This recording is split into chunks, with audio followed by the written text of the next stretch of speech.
Hello, my name is Jetta Niemojewski, and I will be doing my presentation on growing up in a low-income household. What is the definition of low income? A widely used federal guideline defines low income as $15,650 annually income for one person and $32,150 for a family of 4 in 2025. A commonly used definition of low income in the U.S. is the government-established federal poverty line. The threshold for low income benefits can also depend on the federal, state, or local government agency or advocacy organization. Why I chose this topic. I chose this topic for 3 reasons. So first, I did my interview with my boyfriend, who grew up in a low-income household and described his experience in that. I also chose this topic because I grew up in a middle-income household and I wanted to be educated on the struggles or disadvantages that these low-income children face. And I also chose it because understanding others' circumstances will benefit me as a future health professional and to be more empathetic in many ways. Interview information. So during my interview with my partner, we discussed his upbringing living in Cleveland, Ohio, in a low-income household with his father, stepmom, and 4 siblings.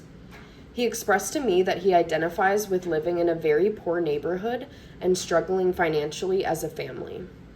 Although he does not let this time of his life define him, my boyfriend knows that growing up that way affected him and has shaped him into the person he is today.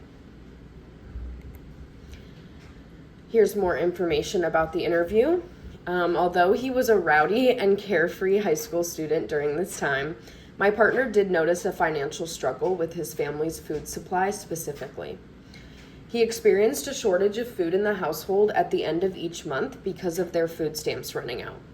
This put stress on him and made him prioritize making his own money and saving for food for himself and his family. My boyfriend feels that there were few negative outcomes of growing up in this way, although he did experience some positive outcomes, like being granted very helpful financial aid that he used to make it through his college career. Without that help, he would not have been able to attend. So let's start talking about the journals that I chose. The first one I chose was titled, How the Home Environment Influences Eating and Physical Activity Habits of Low-Income Latino Children. I chose a quote from each journal, and here's the quote I chose for this one. A child's home is an important social environment in which he or she develops and maintains dietary and physical activity.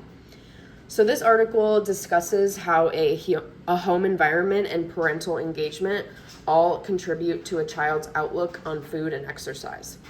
They include information like parenting styles and practices within low-income families, and the results showed that parents have trouble feeding their children hearty and healthy meals, mainly because of their long working hours and financial constraints. Journal 2 is titled The Challenges for Low-Income Children in an Era of Increasing Income Inequality. The quote I chose for this one was, children in states with greater income inequality also tend to have worse outcomes than their peers in states where resources are distributed more equally. So this study dives into the idea that children who grew up in low-income households are being increasingly separated from those who grew up in wealthier households. With this gap increasing, it creates a differential access to resources, investments, and social capital. Low-income children are very much at risk of status anxiety, low social cohesion, and less civic engagement. Journal 3 is titled Interventions for Post-Secondary Success for Low-Income and High-Potential Students. Students from low-income backgrounds are less likely to enroll and attend college compared with their wealthier peers. This study talks about the obstacles low-income young adults face when deciding to or not attend college and obtain a degree. I chose this article because of my boyfriend's perseverance when it came to coming to college with little to no financial stability. They also discuss financial aid in the study and how most of the time these students will still not graduate because of other circumstances. Journal 4 is titled Patterns of Income Instability Among Low and Middle Income Households with Children. The quote I chose is, "Income instability, like income level, may increase economic hardship and parental stress, disrupt child interactions, and reduce parents' ability to invest consistently with their children." In my interview with my partner, he touched on not having a good relationship with his father because of his lack of a job and because he could not financially support all of his children. And that income instability definitely caused a rift between them.